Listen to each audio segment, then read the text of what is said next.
চলুন আজ আমরা দেখে আসি সবচেয়ে দূষিত বাতাস কোন কান্ট্রির। চলুন, প্রথমে দেখা যাচ্ছে কাতার 1992 সালে প্রথম নম্বরে ছিল, তারপর ছিল বলিভিয়া, তারপর Mauritania, Niger, Peru, Senegal, Egypt, India Pakistan হচ্ছে এই লিস্টে উঠে এসেছে। দেখা যাক বাংলাদেশ কখন আসে।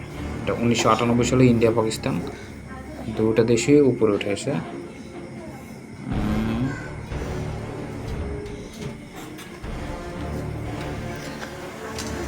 আফগানিস্তান আছে, কুয়েত আছে, ইজিপ্ট আছে। দেখা যাচ্ছে 2002 সাল পর্যন্ত আমাদের আবহাওয়া খুব ভালো ছিল, বা আমাদের বাতাস খুব পরিষ্কার ছিল।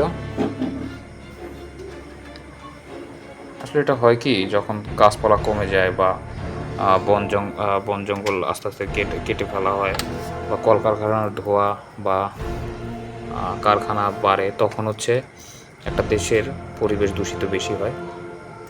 তো এখন পর্যন্ত দেখা যাচ্ছে 2009 সাল পর্যন্ত বাংলাদেশ এই লিস্টের মধ্যেই নেই।